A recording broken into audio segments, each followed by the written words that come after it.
जय हिंद साथियों, वेलकम टू सर्वन सीटेड क्लासेज।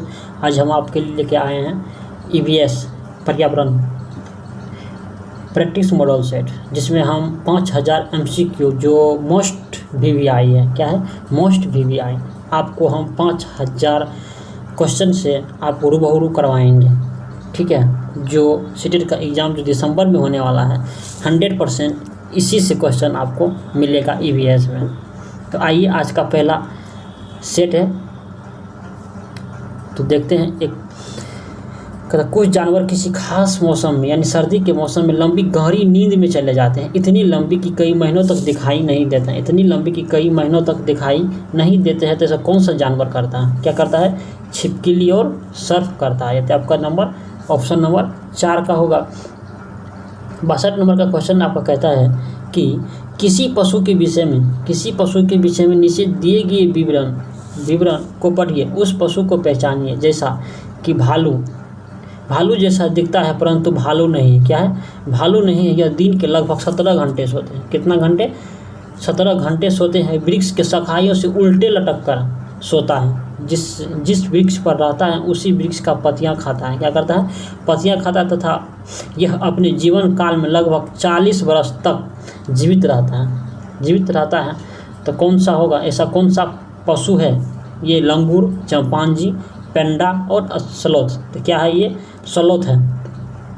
स्लोथ ही एक ऐसा पशु जानवर है जो लगभग जिसका जीवन अवधि 40 वर्ष का होता है और अपने पूरा जीवन में वृक्ष से कभी नीचे नहीं उतरता। क्या? कभी नीचे नहीं उतरता है। समझे? सप्ताह में एक रोज सोच के लिए नीचे उतरता है, फिर चढ़ता है, तो फिर अगले सप्ताह ही वो सोच के लिए नीचे उतरेगा और उसी पेड़ का पत्ते भी खाते हैं। इतना आलसी जानवर है।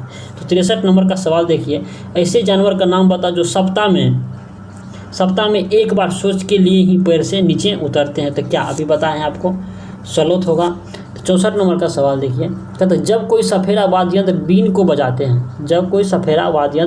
बजाते हैं तो सांप उनकी ध्वनि पर अपने सिर इधर उधर घुमाते। क्या करते हैं? सिर इधर उधर घुमाते हैं। तो आपके विचार से सांप वाद्ययंत्र के प्रति अनुक्रिया कैसे करते हैं? उस वाद्ययंत्र के द्वारा उत्पन्न कंपनों के प्रति अनुक्रिया करके। आपका 1 नंबर। 3 नंबर का उस वाद्ययंत्र को ध्वनि को सुन करके नहीं होगा, उस वाद्ययंत्र की गति को सुन करके क्या नहीं होगा। ठीक है, क्या नंबर होगा? ऑप्शन नंबर 1 का होगा। 65 का देखिए, कहता है कि मच्छर के प्रजनन की रोकथाम के लिए ठहरे पानी पर तेल डालने की सलाह दी जाती है। ऐसा इसीलिए है क्योंकि तेल ऑक्सीजन की आपूर्ति को काट देता है। क्या सही है? हाँ सही है। तेल ऑक्सीजन की आपूर्ति को काट देता है, जिससे मच्छरों की प्रजनन क्षमता रुक जाती है। कहीं मान के चलिए, कहीं पोखर तालाब, उस पर देखिए ऊपर से क्या परत जम जाती है, मोटा परत। अब उस पर क्या करता है? मच्छर अपना प्रजनन करता है। अगर उस पर मिट्टी का तेल छिड़काव कर दिया जाए, जितना भी परत जमा हुआ है सब परत क्या होगा? झिल्ली सब टूट जाएगा और उसका मच्छर का अंडा जो है ना छोटा छोटा, वह सब जमीन पे आके बैठ जाएगा, जिससे मच्छरों की प्रजाति वहाँ से नष्ट हो जाएगी। तो इसका 65 का ऑप्शन नंबर 1 का आपका होगा। 66 का क्वेश्चन आपका कहता है कि निम्नलिखित में से कौन सा कीट मधुमक्खी की भांति कॉलोनी बस्ती में एक साथ नहीं रह सकता है? तेतैया, बर्फर,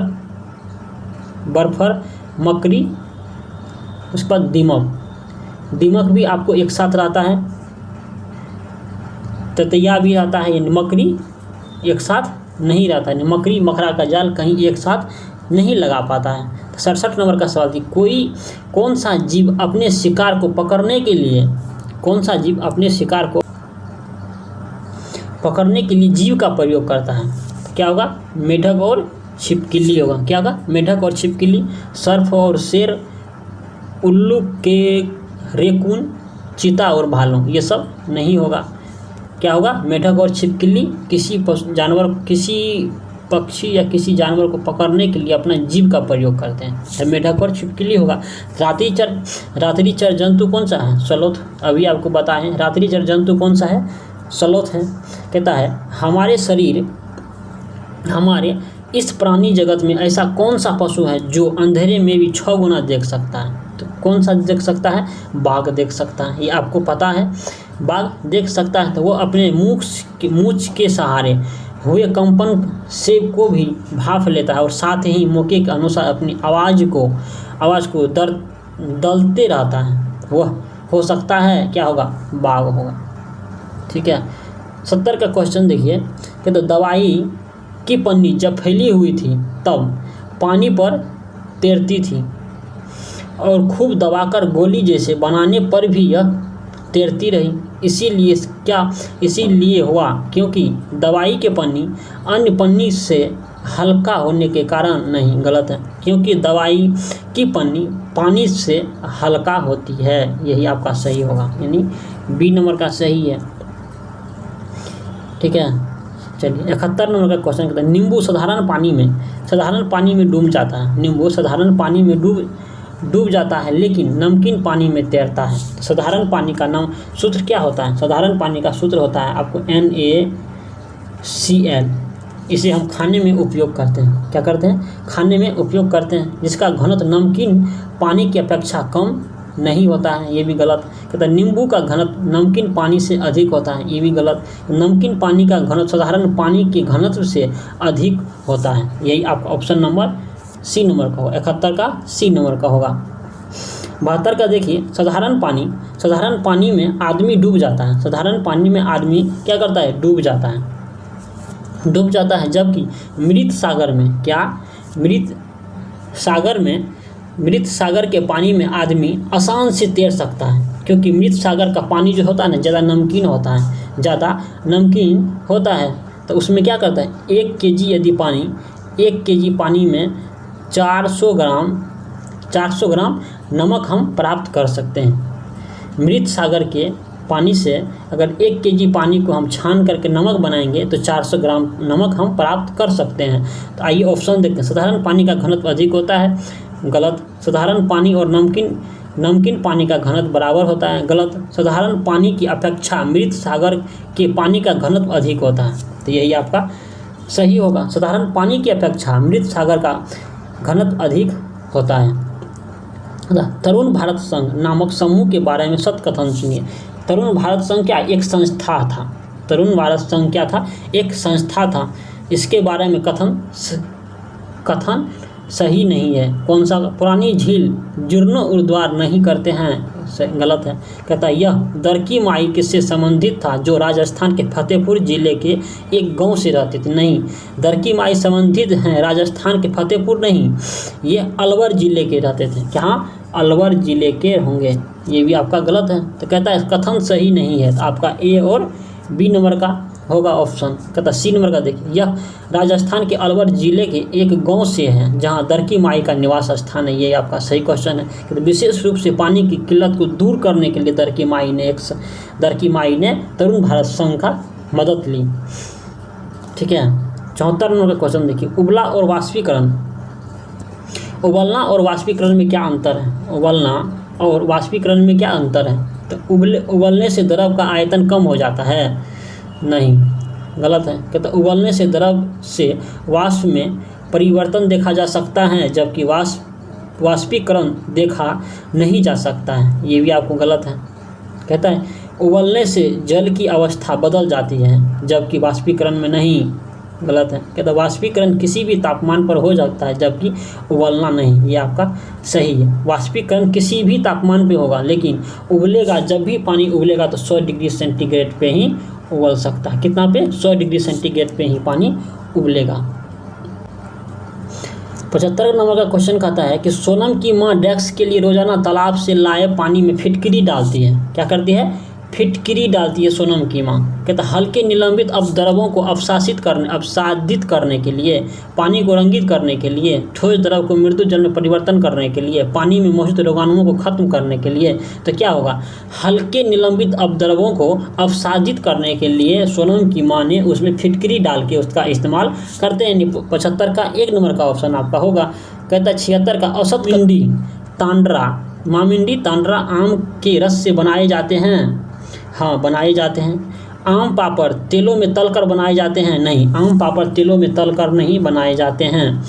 ये तेल में बनाए जाते हैं लेकिन तेल में तलकर नहीं बनाए जाते हैं, ये गलत आपका, यानी ऑप्शन नंबर बी नंबर का आपका सही होगा। मीमांदी टंडरस में पके हुए आम का उपयोग किया जाता है? सही है। आम का अचार बनाकर इसका उपयोग साल भर किया जाता है, यानी 12 महीना किया जाता है? सही है। ऑप्शन नंबर 76 का बी नंबर का होगा। 77 नंबर का क्वेश्चन कहता है कि जब कोई सपेरा वाद्य यंत्र बीन को बजाता है तो सांप उसकी ध्वनि पर अपने सिर को इधर उधर घुमाता है। आपके विचार से सांप वाद्य यंत्र के प्रति अनुकूल कैसे कर सकता है? वही अब इससे पहले भी ये बताए थे हम, तो उस वाद्य यंत्र के द्वारा उत्पन्न कंपनों के प्रति अनुक्रिया करके सर अपना इधर उधर घुमाता है। 78 नंबर का सवाल कहता है आम को पूरे साल बनाते हैं और आम पापड़ भी बनाते हैं? नहीं, ऑप्शन नंबर 4 का होगा, यानी सही होगा, सब होगा सही इसमें से। कहता है कालबेलिया, कालबेलिया क्या है? कालबेलिया एक प्रकार का प्रजाति है। क्या है? एक प्रकार का प्रजाति है, एक प्रकार का आदमी है जो अपनी बीन की धुन पर सांपों को नचाता है।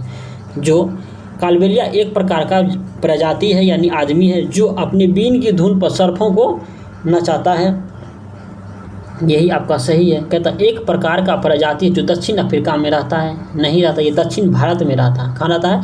दक्षिण भारत में रहता है, ये गलत है।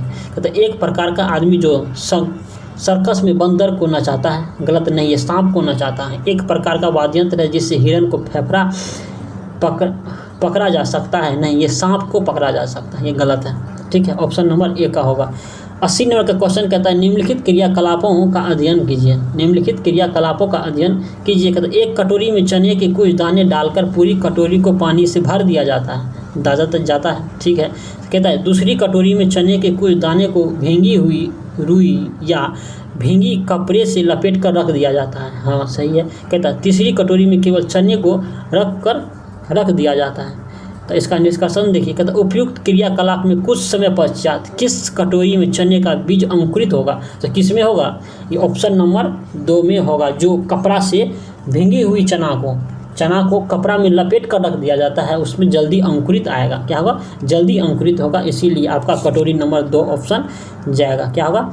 कटोरी नंबर दूसरा ऑप्शन होगा। कहता 81 नंबर का क्वेश्चन कहता है कि हमारे देश में केवल चार तरह के सांप पाए जाते हैं।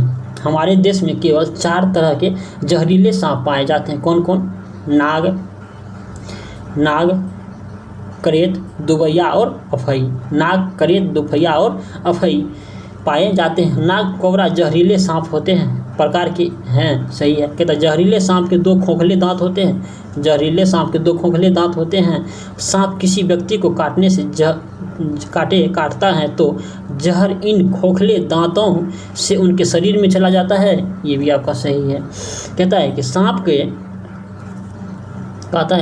के काटने की दवाई सांप के जहर से बनाई जाती है। हाँ, ये भी सही, यानी चारों ऑप्शन आपका सही है। तो क्वेश्चन ऑप्शन नंबर 3 नंबर का होगा। 1 2 3 4। ठीक है। 82 नंबर का क्वेश्चन आपका कहता है कि मसूर के दाल, क्या कहता है? मसूर के दाल में अंकुरित क्यों नहीं हो पाता है? मसूर के दाल में अंकुरित क्यों नहीं हो पाता है? क्योंकि उसका भ्रूण नष्ट हो जाता है। क्योंकि उसका भ्रूण नष्ट हो जाता है। मूलांकर और मूलांकर या प्रकुर नष्ट हो जाने के कारण जो मसूर के दाल अंकुरित नहीं हो पाता है, यानी 82 का बी नंबर का ऑप्शन आपका होगा। क्या होगा?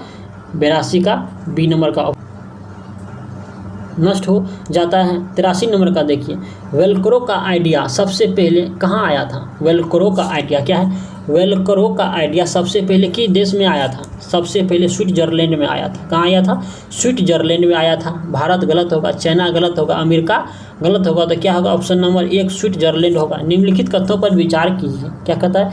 निम्नलिखित कथनों पर विचार कीजिए। बीन तुम्बा, क्या कहता है? बीन तुम्बा, खंजरी, ढोल एक प्रकार का वाद्य यंत्र है। क्या है? वाद्य यंत्र है। सही है। कहता है बीन, तुम्बा, ढोल एक लकड़ी से बनाए जाते हैं? नहीं, बीन, तुम्बा और ढोल एक लकड़ी से बनाए नहीं जाते हैं। सिर्फ लकड़ी से बनाए जाते हैं। ढोल के अलावा बाकी तीनों चीज़ सूखी लौकी से बनाए जाते हैं। हाँ, ये सही है। क्या है? सूखी लौकी से बनाए जाते हैं। लौकी किसको? कद्दू से। सूखी कद्दू को सुखा के उसमें खोखला भाग, अंदर के भाग को निकाल दिया जाता है और उनसे बीन, तुम्बा और बीन तुम्बा और लौकी बनाया जाता है। ठीक है, तो ऑप्शन नंबर आपका 4 नंबर का होगा, 1 और 3। 85 नंबर का सवाल कहता है, क्वेश्चन कहता है आपका कि गेबूसिया फिश हैं, यह तालाबों और कुओं में रहने पर मच्छरों को नियंत्रित करता है। गेबूसिया फिश जो है ना, यह तालाबों और कुओं में रहने पर मच्छरों को क्या करता है, नियंत्रित करके रखता है। क्या करता है, नियंत्रित संतुलन करके रखता है। 86 नंबर का कहता है सवाल सिलिकोना के बारे में आप सब पढ़े होंगे। सिलिकोना या सिनकोना। कहता सिनकोना एक टाइफाइड की दवाई है, नहीं, सिलिकोना मलेरिया की दवाई है। किससे है, मलेरिया की दवाई। सिलिकोना का पेड़ होता है, सिलिकोना के पेड़ की छाल से मलेरिया का दवाई बनाया जाता है। क्या होगा, ऑप्शन नंबर बी होगा। क्या होगा, बी। कहता है एक स्वस्थ मनुष्य के लिए हीमोग्लोबिन की मात्रा कितनी होनी चाहिए, 12 से 16 ग्राम होनी चाहिए। कितनी, 12 से 16 ग्राम होनी चाहिए एक स्वस्थ मनुष्य के लिए।